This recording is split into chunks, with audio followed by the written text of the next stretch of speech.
사랑합니다. 제가 오늘 저녁 설교를 시작하면서 한 가지 자수를 해야 할 일이 있습니다. 오늘 새벽 설교를 시작할 무렵에 제 마음에 어떤 요동치는 마음이 좀 일어났었어요. 마음이 헷갈려가지고 그만 설교하면서 실수를 좀 했습니다. 오늘 숫자들이 좀 많이 나왔거든요. 널판이 나왔고 널판을 받치는 은받침이 나왔는데 숫자를 헷갈렸어요. 널판은 48개고 은받침은 100개입니다. 제가 수정합니다. 마음이 계속 불편한 거예요. 우리 교우들이 잘못된 지식을 알고 계시면 안 되는데, 그래서 유튜브에도 제가 잘못 말한 부분, 앞부분을 자른다고 잘랐는데 덜 잘랐나 봐요. 오늘 저의 막내가 제 설교를 듣고 감상문을 써서 저한테 보냈는데 널판을 100개라고 써서 보냈더라고. 나 지운다고 지운 것 같은데 또 올렸나 봐요. 그래서 안 되겠다. 교우들 내가 바로 잡아드려야 되겠다 했습니다. 널판은 48개, 그리고 그 아래 은받침은 100개. 저는 지난주에 앞선 말씀을 가지고 만일 내 주변에 자꾸 논쟁이 일어나고 다툼이 일어난다면 그건 다른 사람들의 탓도 있겠지만은 근본적으로 내 마음에 악한 의도, 악의가 있기 때문이다 라고 말씀을 드렸습니다. 그래서 우리 자신은 인간관계를 하면서 또 교회 생활을 하면서 내 주변에서 자꾸 논쟁이 일어나는지 다툼이 일어나는지를 살피고 그 일에 대해 그렇게 하지 않으려고 노력을 해야 합니다. 그런데 아시죠? 우리는 살아가면서 지식도 생기고 경험도 생기니까 자기 확신도 생기고 고집도 생겨요. 안 그러고 싶은데 자꾸 논쟁하고 싶고요. 자꾸 따지고 싶고요. 그러다 보면 자꾸 다툼이 일어나요. 우리 힘으로 안 되는 거죠. 그래서 말씀드렸죠. 우리는 성령 충만을 구합니다. 내 힘으로 안 되는 거 하나님의 힘으로 하게 해달라고 기도하면 하나님이 반드시 그렇게 하게 해 주실 것을 믿습니다. 그래서 하나님처럼 예수님처럼 살아가게 도우실 줄 믿습니다. 아멘. 설교를 더 진행하기 전에 제가 한 가지를 여쭐 텐데 마음으로 한번 대답해 보세요. 남편이 이상하게 하루 이틀 밥 달라는 소리를 안 해요. 좋으시겠습니까? 안 좋으시겠습니까? 제가 속으로 대답하라고 그래서 그러면 입으로 한번 대답해 보세요. 남편이 하루 이틀이 지나도 밥 달라는 소리를 안 해요. 좋을까요? 안 좋을까요? 그 남자들의 대답이고 남편들이 그렇다고요. 그러니까 아내들이 대답해야지. 안 좋아요. 그래요? 맨날 밥 달라 그러면 그 뭐 좀 불편하잖아요. 알아서 좀 챙겨 먹든가. 그러면 한 달 동안 밥 달라는 소리를 안 해요. 의심스러워. 뭘 의심하시는 겁니까? 예. 이제 질문을 바꿉니다. 남편이 이번 달 월급을 안 갖다 줘요. 딱 한 번 안 줬어요. 딱 한 번 안 줬다니까. 어떠시겠어요? 불편하죠? 두 번째 달에도 안 줘요. 어떨 것 같으세요? 난리 납니다. 난리 납니다. 네. 생활이 안 됩니다. 예. 사실 이건 나는 너에게 필요한 존재다 하는 얘기입니다. 남편이 아내에게 밥을 달라는 건 남편에게 아내가 필요하다는 뜻이고, 아내가 남편에게 월급 갖다 달라는 건 아내에게 남편이 필요하다는 뜻입니다. 우리 모두는 서로에게 의지하고 있습니다. 의지하면서 우리는 서로의 필요를 알아가고 있죠. 그런데 만약에 우리에게 나는 필요 없는 사람이다. 내가 밥을 달라고 하든 안 달라고 하든 신경 쓰는 사람도 없고 월급을 안 갖다 줘도 달라고 하는 아내가 없다면 그 인생 많이 슬플 거 아닙니까? 만일 내가 애굽에서 출애굽을 해서 나왔습니다. 그런데 나더러 너는 가나안에는 못 들어간다 라고 한다면 마음이 어떠시겠습니까? 출애굽 자체가 구원이에요. 가나안에 못 들어갔다고 구원이 안 된다는 뜻은 아니에요. 쓰임받지 못한다는 거예요. 필요하지 않다는 거예요. 기분이 어떨까요? 그런데 정말 그 선고를 받은 사람들이 있죠. 말씀 볼까요?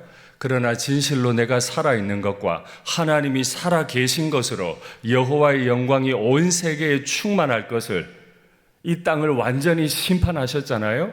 그것을 다 두고 맹세하노니 그 사람들은 내가 그들의 조상들에게 맹세한 땅을 결단코 보지 못할 거다. 가나안에 못 들어갈 거다. 또 나를 멸시하는 사람은 한 사람도 그것을 보지 못하리라. 하나님이 수많은 사람들 가운데서 찾아내서 그 필요 없는 사람들, 하나님이 보시기에 필요 없는 사람들을 다 찾아내서 나는 그들을 못 들어가게 할 거다. 그러나 내 종 갈렙은 그 마음이 그들과 달라서 나를 온전히 따랐은즉 수많은 사람들 가운데 한 사람, 그 갈렙을 찾아내세요. 하나님은 전심으로 하나님을 찾는 사람들, 하나님을 필요로 하는 사람들, 하나님이 쓰시기 원하시는 사람들을 찾아내는 일에 실패하지 않으세요. 그 마음이 그들과 달라서 나를 온전히 따랐은즉, 하나님을 온전히 따랐대요. 왜요? 갈렙이 볼 때 하나님은 나에게 너무 필요한 분이야. 하나님이 없으면 안 돼. 하나님 없이는 내가 이 광야길을 살 수가 없어. 내 인생이 온전할 수가 없어. 그래서 하나님을 온전히 하나님을 따랐어요. 그가 갔던 땅으로 내가 그를 인도하여 드리리니. 갈렙은 먼저 가나안을 보고 왔죠. 본대로 들어가게 하리니 그의 자손이 그 땅을 차지하게 될 것이다. 60만 대군이 나왔습니다. 딱 2명. 찾아내서 그 2 사람은 쓸모 있는 인생. 나머지는 자기 주관대로 살다가 필요 없어서 구원은 받았지만 쓰임받지 못하고 가나안에 들어가지 못하게 됐어요. 그러면 출애굽한 사람들만 그랬을까요?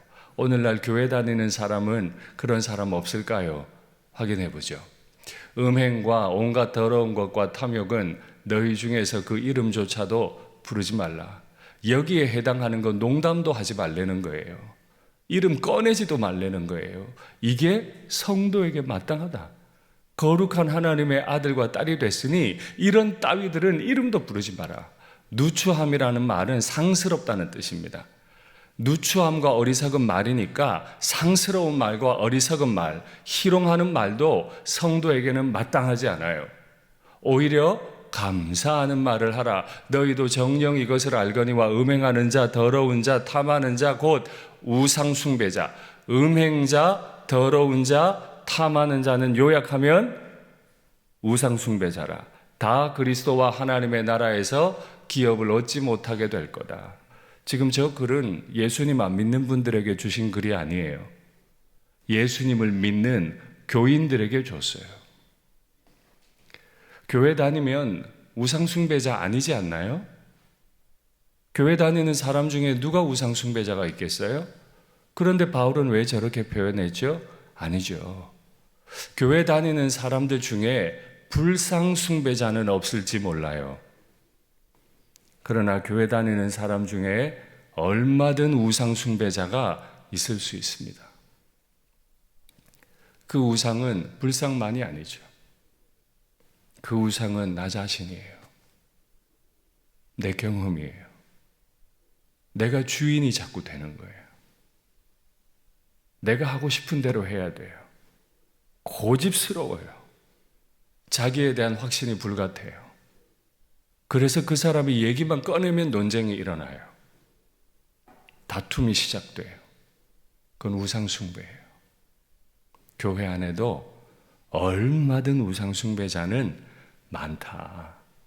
그런데 이런 사람들에게 하나님이 뭘 경고하세요? 그리스도와 하나님의 나라를 기업으로 얻지 못한다. 출애굽했으나 가나안에 들어가 땅을 분배받지 못하는 것처럼 이런 사람들은 본인은 예수 믿고 구원받았다고 말하지만은 그리스도와 하나님의 나라를 기업으로 받지 못한다. 출애굽한 백성들과 동일하죠. 그러면 그리스도와 하나님의 나라, 그 나라는 어떤 나라일까요? 특징이 두 가지가 있는데요. 첫 번째 특징, 골로새서 말씀 보죠. 그가 우리를 흑암의 권세에서 건져내사 그의 사랑의 아들의 나라로 옮기셨으니. 하나님 나라의 특징은 왕이 둘이라는 거예요. 왕이 한 분이 아니고 왕이 둘이에요. 왜 왕이 둘이에요? 그의 나라. 여기서 말하는 그는 하나님 아버지. 하나님 아버지가 그의 사랑하는 아들에게 주신 나라가 있어요. 그 나라가 그 나라인 거예요. 그러니까 하나님 나라의 왕은 하나님 아버지와 그의 사랑받는 아들 주 예수 그리스도. 하나님 나라의 첫 번째 특징, 왕이 두 분이시다. 또 하나의 특징, 고린도전서 15장 보죠.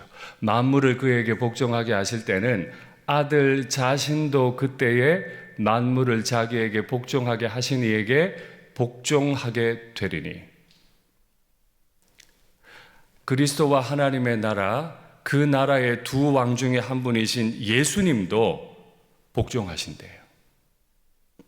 하나님 나라의 특징은 왕도 복종하는 나라. 하나님 나라 특징 뭐라고요? 왕도 복종하는 나라. 어마어마한 나라죠. 우리는 이 나라에 들어가서 기업을 받고 하나님의 나라를 확장해 나가야 할 텐데요. 이 나라가 이렇게까지 왕이 두 분이시고 그 아들까지도 복종하는 나라인데, 그럼 그 나라를 우리는 어떻게 섬겨가야 되나요? 말씀 볼까요? 다툼을 멀리하는 것이 사람에게 영광이거늘 미련한 자마다 다툼을 일으키느니라. 왕께서도 직접 복종하시는데 우리가 뭐라고 다툼을 가까이 합니까? 우리가 무엇이라고 다툼을 가까이 해요? 왕도 복종하는 나라인데 그 나라에 들어가겠다는 우리가, 그 나라를 내가 눈으로 바라보고 있다고 말하는 우리가 무엇이기에 다툼을 가까이 하겠어요? 다툼을 멀리하면 영광이 옵니다. 다툼을 가까이 하면 영광은 멀어집니다. 미련한 자마다 다툼을 일으켜요. 미련한 자의 입술은 다툼을 일으키고 그의 입은 매를 자청합니다. 에베소서가 타락한 사람들의 행동을 설명할 때 첫 번째 음욕을 설명해요. 두 번째는 말이 얼마나 타락할 수 있는지를 설명해요. 기억하십시오. 다툼을 멀리하면 영광이 가까이 오고 다툼을 가까이 하면 영광이 멀어져 버립니다. 내 마음에는 영광이 충만합니까?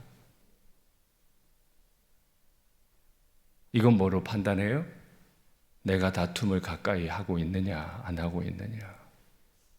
내가 나를 우상으로 섬기느냐, 그렇지 않느냐 확인하셔야 돼요. 사도 바울은 오늘 본문에서 비슷한 경고를 참 여러 번 하는데 확인하시죠. 이름조차도 부르지 마라. 마땅치 않다. 참여하지 말고 도리어 책망해라. 말하기도 부끄러운 것들이다. 잠자는 자여 깨어서 죽은 자들 가운데서 일어나라. 왜 이렇게까지 무서운 말들을 끊임없이 반복하는 겁니까? 이게 뭐라고? 논쟁도 좀 할 수 있지. 사람이 살다 보면 좀 다툴 수도 있는 거지. 그래요? 아니라니까요. 다툼이 가까워지면 영광이 멀어진다니까요.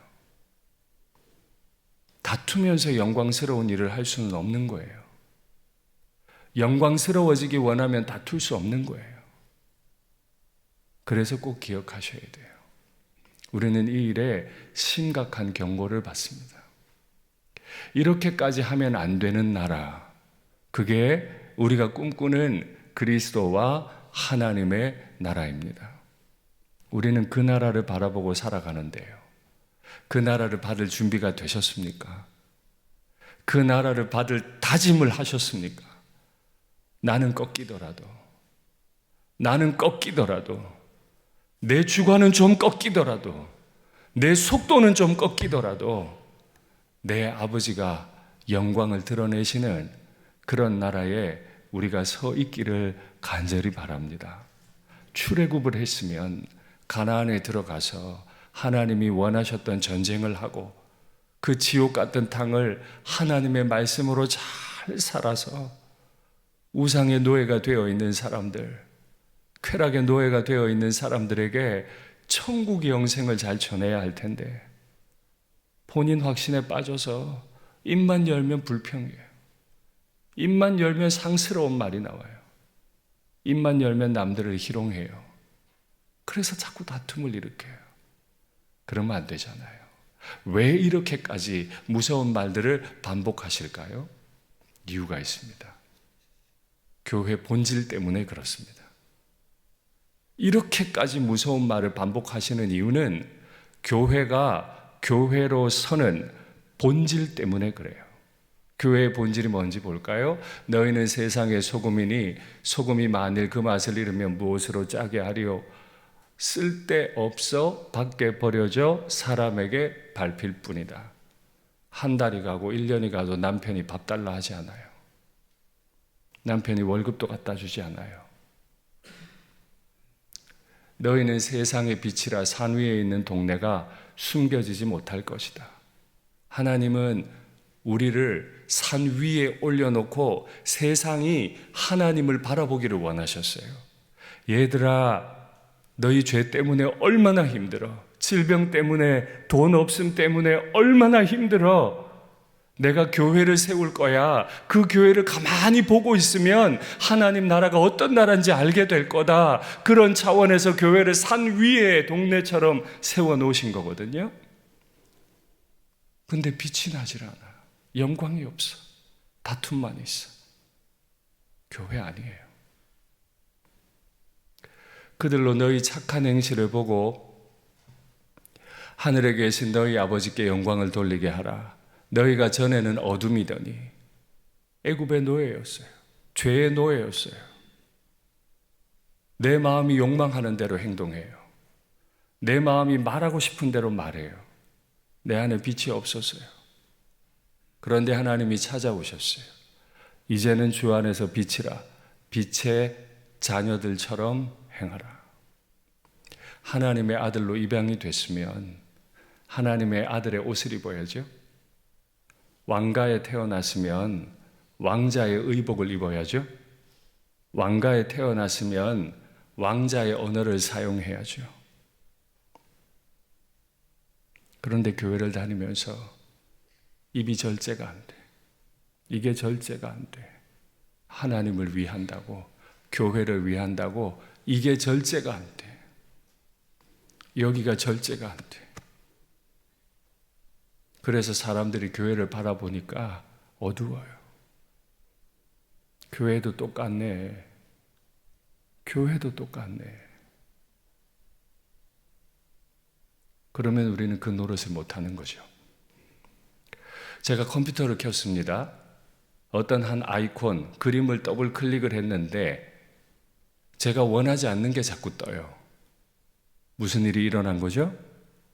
바이러스 먹었습니다. 요즘은 자동차 기어 박스를 손으로 이렇게 미는 것도 있지만 새로 나오는 차들은 버튼으로 누르는 게 있더라고요. 나는 분명히 전진 버튼, 주행 버튼을 눌렀어요. 근데 갑자기 차가 뒤로 가요. 그래서 그만 박아버렸어요. 아니, 제 차가 그랬다는 게 아니고 또 놀라시는 분이 계셨다. 제 차가 그랬다는 게 아니고 예를 들어서 그림을 눌렀으면 그 그림대로 돼야 되잖아요. 하나님이 일산교회를 더블 클릭을 했어요. 그럼 빛이 확 드러나야 되는데 어두워. 윤상동 목사를 더블 클릭을 딱 하면 제 영혼에서 빛이 막 드러나야 되는데 어두워. 일상교회에 속한 믿음의 가정을 하나님이 더블 클릭을 해서 내가 너의 가정을 좀 쓰기 원해 이랬는데 부부가 계속 다투고 있어. 부모 자녀들이 갈등을 해. 바이러스 먹었습니다. 하나님이 쓸 수 없게 됐어요. 그러면 안 되잖아요. 마귀는 우리에게 심각하게 도전하지 않습니다. 늘 말씀드리지만 마귀는 우리에게 열심을 불어넣을 겁니다. 열심을 내서 논쟁하게 만들 겁니다. 열심을 내서 다투게 만들 겁니다. 열심을 내서 남들을 희롱하게 만들어 버릴 겁니다.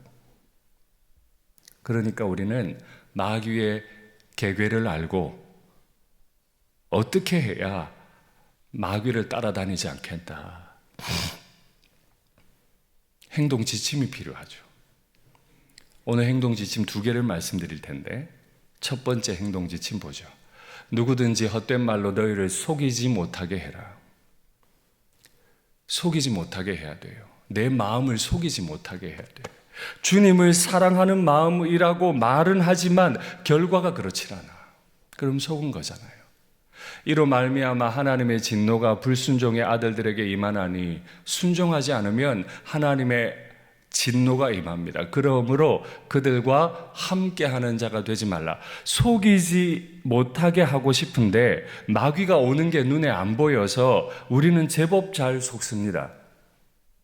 우리가 불상을 섬기지는 않는데 내 자신을 우상으로 섬겨서 자꾸 마귀에게 속아요.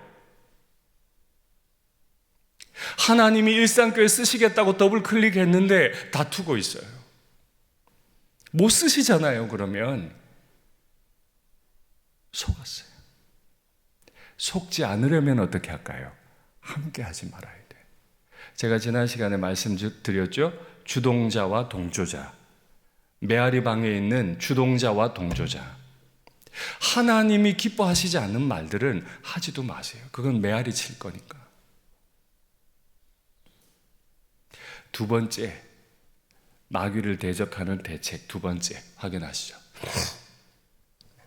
빛의 열매는 모든 착함과 의로움과 진실함에 있느니라. 주를 기쁘시게 할 것이 무엇인가 시험하여 보라. 너희는 열매 없는 어둠의 일에 참여하지 말고 도리어 책망하라. 행동 지침 2번째는 우리 자신이 열매를 확인해야 한다는 겁니다. 윤상동 목사가 지금까지 수년을 일상교회를 담임한 결과를 놓고 나의 목회에는 어떤 열매가 있었는가 확인해야 돼요. 열심히 했습니다. 아니요. 그렇게 말하면 안 돼요. 열심히 했는데 열매 없는 경우 많습니다. 나의 열매는 행복과 평안입니까?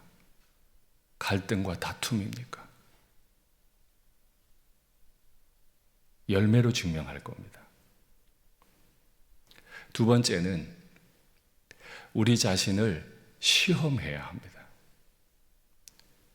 여기 시험하다 하는 말은 시금한다는 뜻입니다. 시금을 하려면 기준이 있어야 되죠. 성도가 마귀에게 넘어가지 않기 위한 기준, 뭘까요? 하나님입니다. 하나님이 우리의 기준이에요. 지난 시간에 말씀드렸죠. 하나님처럼, 예수님처럼. 아주 간단합니다. 우리 부부 사이에 지금 대화가 막 오가는데 이 사이에 하나님이 계셔도 괜찮겠습니까? 우리 장로님들과 제가 모여서 당회를 해요. 하나님이 그 모습을 지켜보고 계셔도 괜찮겠습니까? 우리 일상교회가 어떤 사역을 하려고 해요. 하나님이 그 모습을 지켜보고 계셔도 진짜로 그렇게 할 겁니까? 그게 시험하라는 거예요. 3번째는 책망하는 것입니다. 누구를 책망할까요? 자신을. 하나님의 기준에 비추어서 자신을 책망해요. 그래서 교인들은요, 천국 갈 것이 확실한 만큼 눈에서 눈물이 납니다.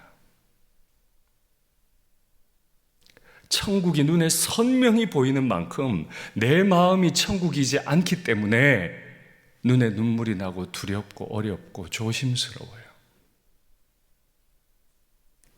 최근에 기도하시면서 내 마음의 천국이 이루어지지 않는 것 때문에 얼마나 울어보셨나요? 내가 하나님 닮지 않은 것 같아서 얼마나 하나님 앞에 울어보셨나요? 화만 나 있고 내 고집만 꽉 차 있고 언제까지?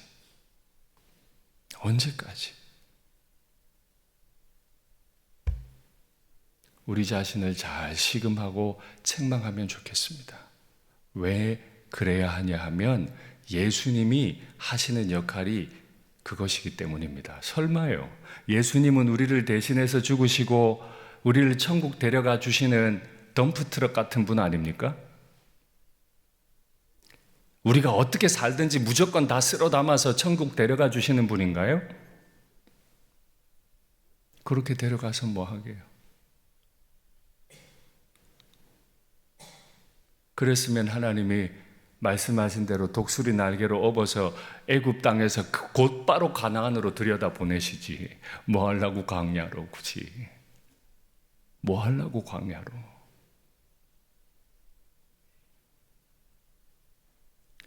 예수님의 역할이 얼마나 무서운지 보실래요? 그러나 책망을 받는 모든 것은 빛으로 말미암아 드러나나니, 여기 드러나다 하는 헬라어 단어는 폭로한다는 뜻입니다.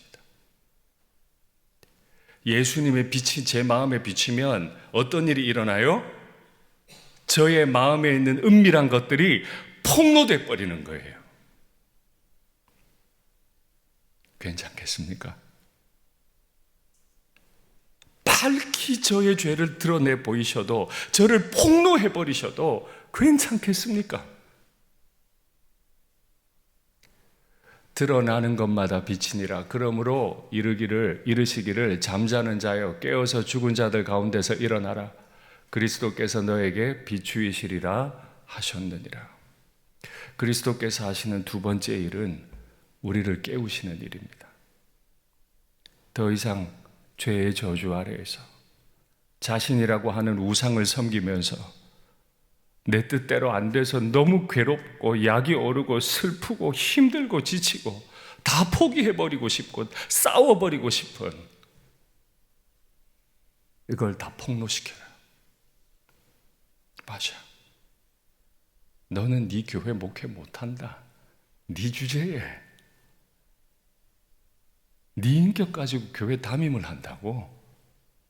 예수님이 오시면 저를 폭로하세요. 너 안 돼. 완전히 쓰러져 있으면, 내가 아무것도 못하는 인생이라고 하나님 앞에 엎드려 있으면, 죽을 것 같다고 살려달라고 하나님 앞에 기도하면 또 빛이 비쳐요. 잠자는 자요, 깨어서 일어나라. 부활의 영광으로 나를 다시 일으키실 겁니다. 오늘 기도 시간에 하나님이 우리의 죄를 폭로하시기를 원합니다. 내가 무엇 때문에 힘이 들었는지, 내가 무엇 때문에 이렇게 괴롭고 슬펐는지. 그러나 그것만이 아니고 또 다른 빛이 비쳐서 우리를 완전히 일으켜 세우시는 부활의 영광을 경험하게 해주실 줄 믿습니다. 그래서 이사야는 포로로 끌려갈 것을 선포한 다음에 이 엄청난 선언으로 말씀을 맺어요. 일어나라, 빛을 발하라. 이는 내 빛이 이르렀고 여호와의 영광이 내 위에 임하였음이니라. 할렐루야. 우리는 심각하게 범죄했어요. 가나안에 살 수 없어서 끌려갑니다. 쓸모없어요. 그랬던 백성들이 끌려간 자리에서 하나님 앞에 엎드려 회개하면 하나님이 우리 위에 하나님의 영광을 나타내신대요. 애굽을 10가지로 심판하셨던 하나님의 영광, 홍해를 갈라버리셨던 하나님의 영광, 치료하시는 하나님의 영광, 먹이시는 하나님의 영광, 그 영광이 우리 위에 임했다고 선포해 주실 겁니다. 오늘 그 하나님의 음성을 들으면 좋겠습니다. 말씀을 맺겠습니다. 하나님